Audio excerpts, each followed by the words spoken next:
চাঁদাবাজের আস্তানা, সন্ত্রাসীদের আস্তানা, খুনিদের আস্তানা। সংগ্রামী উপস্থিতি, বাংলাদেশের মানুষ, বিপ্লবী ছাত্র সমাজ, বাংলাদেশ জাতীয়তাবাদী দলের অঙ্গ সংগঠন এবং নেতাকর্মীদের উদ্দেশ্যে বলছি, আপনাদের কি মনে হয় ক্ষমতায় চলে এসেছেন, তাই না? শরীরে একটা ভাব আসছে, তাই না?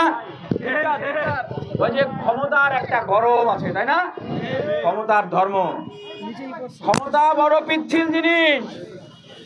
আমরা আগে ওই ঢাকা বিশ্ববিদ্যালয়ের জায়গায় জায়গায় ছাত্রলীগ আওয়ামী লীগের বিরুদ্ধে বক্তব্য দিয়েছি, একই কথা বলেছি, আপনারা আপনাদের রাজনৈতিক ক্যারেক্টারকে পরিবর্তন করেন, ভালো হয়ে যান, আর না হলে এই বাংলাদেশে আপনাদের রাজনীতির ঠিকানা হবে না। তো তখন এই ছাত্রলীগ আওয়ামী লীগের অনেকেই আমাদের নিয়ে হাসি ঠাট্টা করতো, আমাদেরকে মারতো, আমরা তো সংখ্যায় কম ছিলাম, পিটাইতো। আমরা কি বলছিলাম? অনেক বন্ধু বান্ধব বলতো, তোরা তো পাগল হয়ে গেছিস, শেখ হাসিনা আওয়ামী লীগ ছাত্রলীগের বিরুদ্ধে লাগছিস। দলের রাজনীতির ক্যারেক্টার তো চেঞ্জ করতে হবে ভাই, হবে না? আপনি যত ভালো মানুষ হন, আওয়ামী লীগের সময় বলতাম ছাত্রলীগ আওয়ামী লীগ এমন একটা মেশিন, এইটার ভিতরে কোনো ভালো ছেলে মেয়ে ঢুকলেও কি হয়ে যায়? সন্ত্রাস ধর্ষণকারী হয়ে যায়।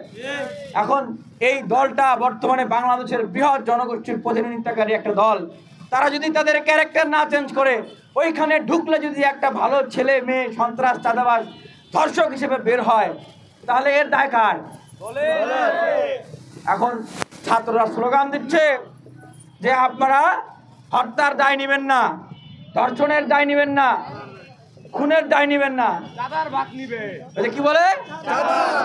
চাঁদার ভাগ তো নেবেন। তাহলে চাঁদার ভাগ যদি নেন, এগুলোর দায় নিতে হবে না? আজকে থেকে টিএসসি তে একটা স্কোর বোর্ড করে দেওয়া হবে। কি করা হবে? Score board. ক্রিকেট খেলার যেরকম স্কোর বোর্ড দেখেন, স্কোর বোর্ড হবে।